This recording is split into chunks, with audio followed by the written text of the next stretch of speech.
Good afternoon and welcome to You and Your Business with me, Alec Drew, on 103.2 Dublin City FM. Each week, I invite an expert from the world of business to share their knowledge, insights, and tips to help you with your business challenges. If there's a topic you would like covered, or if you feel you can make a contribution, please email me at yourbusiness@dublincityfm.ie and perhaps we'll be having a chat here one day soon. My guest today is the founder and owner of Rabia Mirza Leadership Coaching and HR Consulting. She's an accredited leadership coach, an accredited HR consultant, as well as a certified emotional intelligence practitioner, keynote speaker, and thought leader. My goodness, there's a lot to go for. And she's more than 20 years of experience in her profession in Ireland, Canada, and the US. I'm delighted to welcome Rabia Mirza to the You and Your Business studio. Hi, Rabia. Hi, Alec. Nice to see you again. And thanks Yes, for having yes. me. It's Thanks for great to having me. catch up, of course. As you know, I'm probably just going to ask you for sort of a brief headline. So to start with, your last year in school, were you sort of academic, or how did school influence the decisions you were about to make for your future career? I was, academic through and through. I was a very studious student. I challenged teachers on how they taught. So I'm sure Hmm. they loved me. Mr. Hamill, the maths teacher, was lovely. But yeah, I'm sure I was an annoying student to him to challenge him on how you could do something differently, because there's always a few ways of doing the same thing. Um, to go back to what you said, yeah, leaving cert, was a difficult year, and I remember the teachers telling us this is going to be the easiest exam you'll ever do. And looking back on, it definitely certainly wasn't the easiest. So much pressure put on you at that age, and I think most people at that age, 17, 18, you don't know how to manage your stress levels, no matter who tells you or what to eat or what not to eat or how to sleep. I used to get up at 6 o'clock on the day of the exam to study 2 hours before going into school. And Right. it was just, yeah, over the top. Yeah, it's amazing. You were telling me just when in our chat earlier that you always had a goal in mind from an early age. Tell our listeners about that. Yeah, I think it was since the age of 10. I always knew that I wanted to be financially stable in my career. And that was something that was, I guess, intrinsic to me for various reasons. But I used to save pocket money every other week since the age of 10. Wow. And yeah, so that was my mission, to go into college to get academics that were going to keep me financially stable. And it's worked out really well for me. Fantastic. And you were steered, of course, as a lot of us were, into a career path that maybe wasn't the starting place we all wanted. Just tell our listeners about where you kind of started and then having a realization of moving to somewhere else. Yeah. So straight after the Leaving Cert, I went into doing computer science, third level in Trinity College. Oh, sorry, TUD, Right. former DIT. Right. Um, and yeah, I did computer science there, and I never actually worked in it. But Right. it served me well because the industries that I've worked in have been manufacturing, industrial manufacturing and logistics. So quite analytical in that sense. It's this came from doing the psychometric testing or whatever we did in fifth year or sixth year. Oh, you probably did them as well. No, I'm too old to have done those. So Oh, really? no, they just steered me off anywhere. Okay. You obviously look a lot younger. Thank you. But it was from those tests that it told me that I should do something that's very IT and scientific, and that's how I got into that. But I never worked in it. I tried a couple of jobs after that, and again, going back to my financial stability goal, I ended up going back to college part-time, started off with a degree in HR management, uh, with Right. I mean, that's quite interesting because what you did, you leave college, you get into the workforce. yeah. Obviously, you've a discipline around you. Anybody who's saving their pocket money can never remember saving any of it myself. But so you have a discipline around yourself to get into the workforce. But what you're suggesting is there was a realization very quickly that this was not a path to the financial stability that you had planned in your life. Yeah, it wasn't really yeah, it wasn't to my liking per se, to have a career in computer science and programming. Right. Though I do understand the fundamentals, but it wasn't something that I wanted to kind of work in. And then when I got into HR, studying HR, I knew it was the right path for me. So I continued with that while working full time. And All then right. after, mhm. No, that's great because again, there's the discipline of education mixed with daily tasks and work. That's not easy for people. No, I've been doing that really up to last year, working full time with high level responsibility roles and studying part time. And I guess I started my business on the side as well while working full time. So it was kind of, I was immune to it. So it wasn't like a big deal to me, but I did have to kind of cut the cord at one point where I need to focus just on the business and not have the day job. Yeah. What do you think attracted you to the world of HR? You found yourself in it, and now you're thinking to yourself, "Yeah, this is something I have a passion for." What was it that attracted you to it? Hmm. If I look back, I can actually picture the leaflet back then. It was leaflets back then, not everything online. I looked at all the options that I had to study part-time because I knew I wanted to do that because I wanted to work full-time. HR came up and it was the people development side of things, the leadership development side of things. I could picture the page on the top left side of the page. That just got to me and I was like, right, this is it. Read up a little bit about it. There was about performance management and things like that, helping the organization to grow.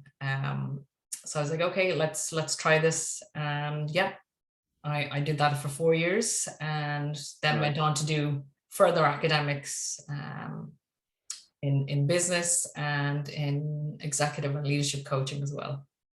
So it must have been quite interesting because what you're there to try and do is help people become better leaders, but it was also influencing yourself and how you were to perform. Absolutely, yeah. Yeah, a lot of self-awareness raised and helping leaders that want to be helped, I guess, to develop them as well in the capacity of HR. And just I guess it runs into your personal life as well. So yeah, it's Yeah. been really good. So you've obviously enjoyed that and you spent quite a number of years.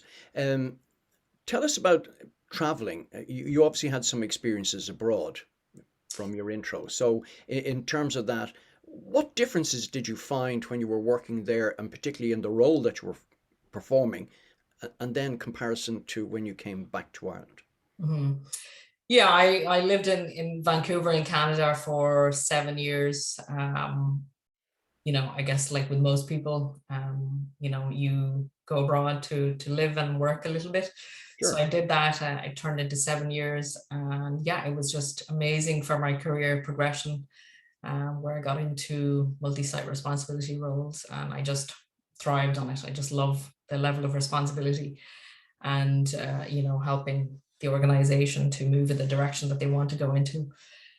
So that was just amazing. The cultural differences, I guess, working in Ireland versus Canada, Sure. probably, I think, in terms of the HR practices and protocols, very similar. Hmm. Some of the terminology, the legislation governing the HR practices are a little bit different, but the practices are more or less the same. So it wasn't a big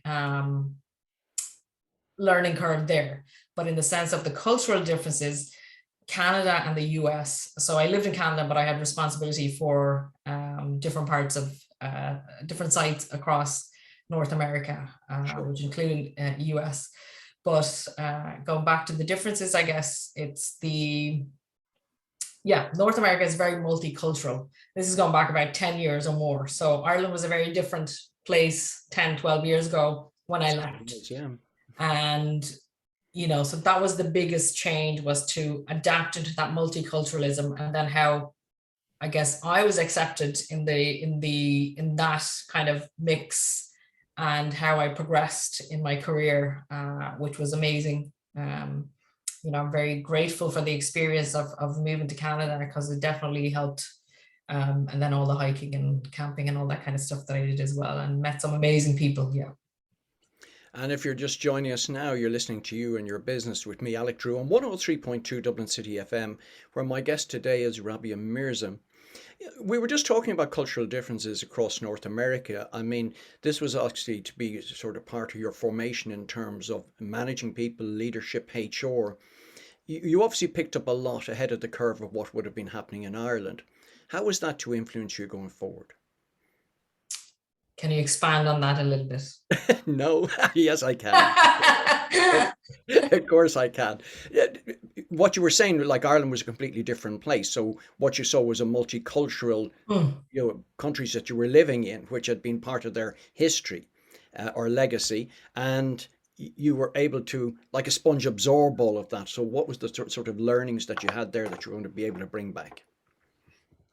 I think the biggest is to have you need to have some practices in the workplace where you bring people together. Right. A lot of organizations, it's not uncommon for organizations to have silos or, packs of people that kind of just hang around in their own groups. And that's just part of human nature. We tend to click with people that are like-minded, so we hang around them. But for an organization who wants to progress, you need to break those cliques and open up. So you need to have some kind of activities and groups and committees, somebody leading this to make it one. The biggest influencers in doing that are from top down. So Sure. regardless of what level you're coming in at, you're not going to be able to break those silos unless it comes from top down. And that would be kind of the biggest thing that I would have seen and implemented in Canada. Right. And Successfully you got implemented. great encouragement from working with people there where there was a sense of autonomy given to you, which may Mhm. not have been given in other countries. Yeah, I think it's partly to do with the role as well. When I was, working here 10 years ago in HR, I had I was a HR officer in a logistics supply chain company. So my role was different in terms of the level of autonomy and, a lot of, I guess, yeah, internal organization politics and so on. But moving to Canada, I stepped into my first role as a manager, and I was very lucky to get an amazing mentor manager, my direct manager, and he just, yeah, I took off. I was on Red Bull, I had the wings, everything, yeah. And one of the things that he said to me would just kind of switch, for me was like, he's like, I see you as a senior leader here in this organization. And, my God, like I was like, yes, I can do this, and I really, yeah, that really motivated me. And I just took off and really helped to move the organization in the direction that they wanted to go in. And I was there for about 4 or 5 years. Yeah. So it was great working there. Isn't it amazing the impact of an individual with a kind Yeah. of sentence or two, how they can change the culture of their own organization in terms of helping people within it? And, Yeah. and, and you have the experience of that. Yeah. He was absolutely amazing. Very high IQ and very high EQ, which is hard to find. And Yeah. he was an engineer by profession as well. So, some could say that he was quite boxed off, but his EQ was actually quite high. He knew how to bring people together. He was very empathetic, but yes, full on, alpha leader as well. So yeah, All right. great. And we're still friends. We still talk on Facebook. So Oh, that's fantastic. All right, you had your experiences there. You were going to come back to Ireland, but there's an entrepreneur hidden somewhere within you. yes, I think it's probably been in there for a long time. Definitely, my leadership skills have been there since a very young age. Probably since the age of 5, and all the way through school, primary and secondary. I went to a convent in the Liberties, Warrenmount, both primary and secondary, and I got involved in everything, from being a prefect in most of the classes to starting off playing netball to becoming the captain of the netball team and, collecting money for Trogra, packing bags at crazy, crazy prices in Crumlin. I don't know if you remember that, Alec. I don't even know I think it's closed down now, that place, but Yeah. it was crazy prices in the Tesco's. But anyway, packing bags to collect money for computers in school, you know, and I was probably one of the 5 students who did that.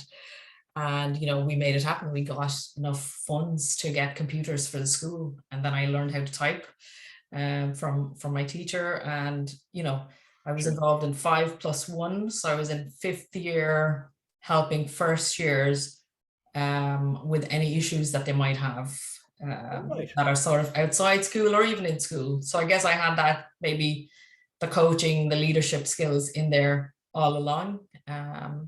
You know, Right. dancing, drama. Yeah, I got involved in all of that kind of stuff. Yeah. And my first speech, actually, yeah, come to Yeah, think of go it, on. my first speech was at the age of 13, All 1-3. right. And it was to the president of Ireland, Mary Robinson, back then, probably 1992, 93, you Right. know. Yeah, I have a photograph and all to prove. Not a very nice photograph, but I have it. So my parents, you know, they have it cherished there, big bushy eyebrows and all that. Yeah. But if quite obviously from your personality and whatever was drive was in you, you were a person always to put your foot forward when anything needed to be done.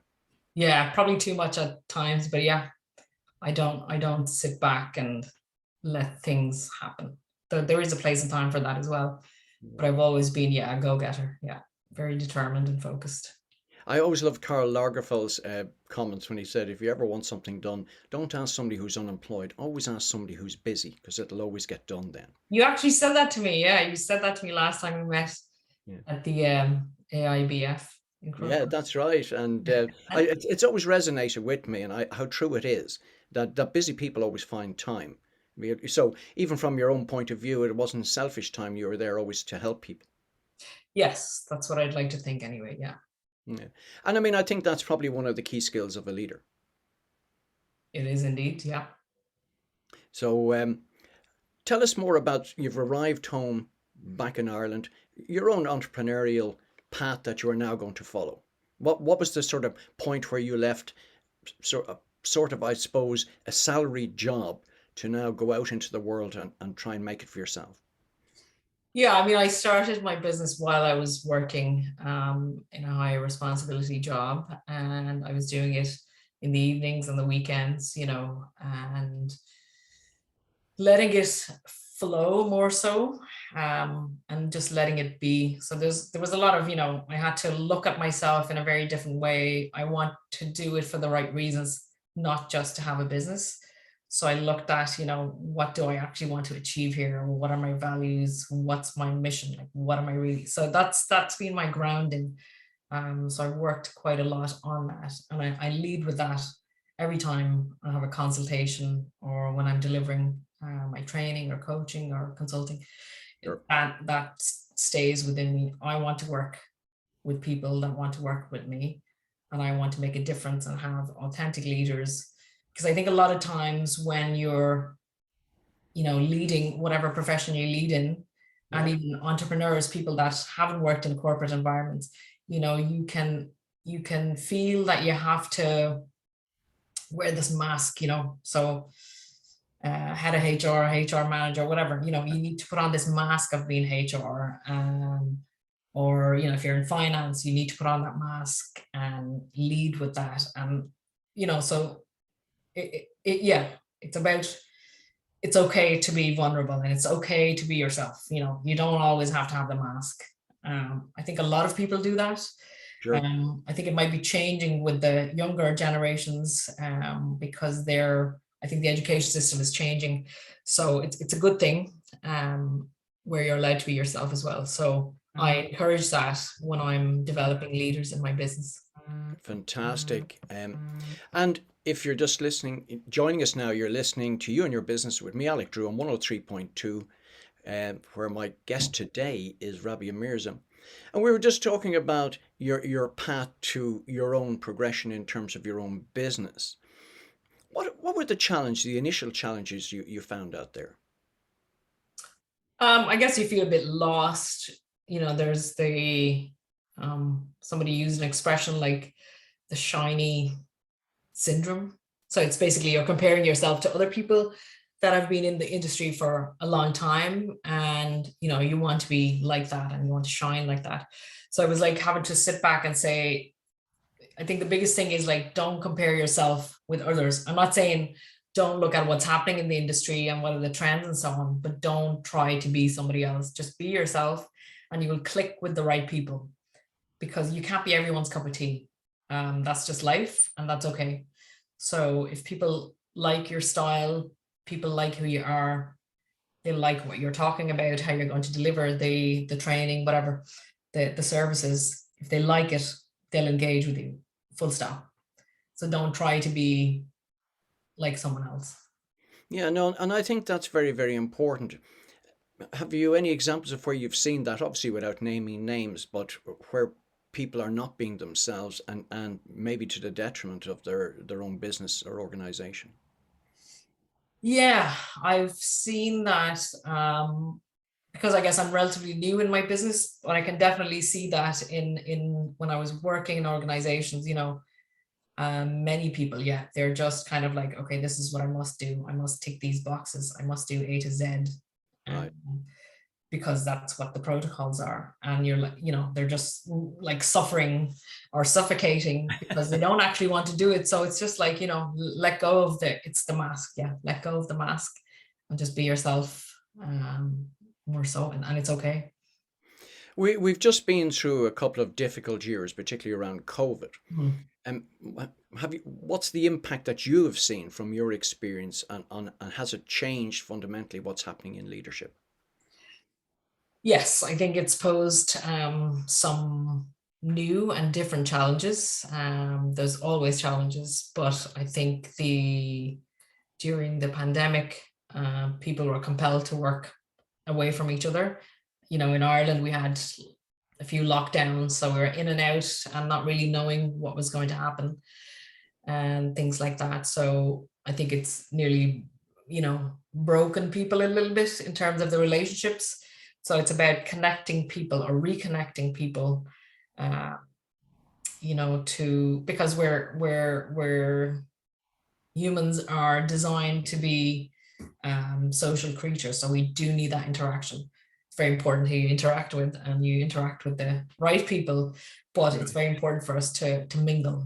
So I think that's something that organizations should really focus in on, is to bring their people together, because it has impacted people in very different ways. I've seen people from before the pandemic cool, calm, collected, Right. and they're no longer cool, calm, collected. Some of them don't even know it. Other people hibernated and maybe benefited from not being around people, and actually worked on themselves and developed themselves, whether it's professionally or otherwise. So yeah, I think it has had a different impact, but overall, I think the biggest challenge is to bring the people back to the way things were, but they're not the way they were. So it's like adapting to that, and it's just kind of going along. I mean, the best way to ask people, best way to help people is to ask them what they would Right. like and see if you can execute that, and ask powerful questions, that will actually open-ended questions rather than closed questions. Would you Right. like to have a half day every whatever every Friday? The answer is yes or no. Open-ended. What kind of week would you like to have? To make your so they're more open-ended questions, and you just get a lot more. So it's bringing in, yeah, some of the coaching skills into leadership. I think that's very important. And for leaders, actually, for people that are running the companies, they need to understand that they have been impacted as well. Again, Right. taking off some of that mask and saying, yes, I have been affected, and I need to embrace it. I need to accept it. And I need to help my organization, or we need to help the organization to grow. No, I think that's a very strong message to give to people. As you said, everybody has been lost in one way or another and having to adapt to a new world. I suppose in the sort of 2.5 minutes we've got left, tell me your future.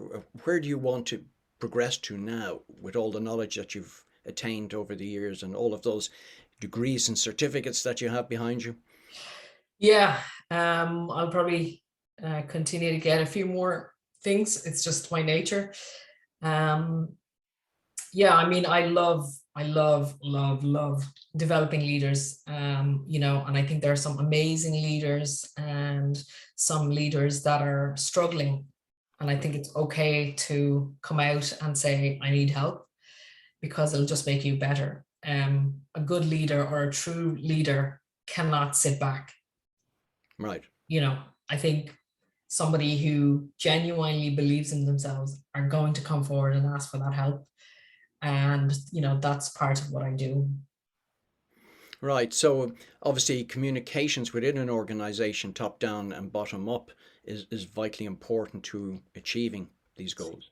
Yeah, more so from top down. It has to begin from top down, understanding people, understanding that people are emotional creatures or emotional beings, and emotions run everything. You know, we can you know, do a lot with equipment and machines, but people, we are emotional beings. And you know, it's really important to understand that, and how do you help people and navigate through the emotions together. I think that's the most important thing, and that's the emotional intelligence piece that comes into play, which I'm a big fan of, and I Can practice see that. that. Yeah. If people want to find out more about you, where can they do that? Well, I'm on LinkedIn, Rabia Mirza. My website is rabiamirzaleadership.com. Uh, and then all the, I guess, the details are in that. My website needs to be updated, but it'll give you a good idea of what I do, for anyone that wants to learn more. Right.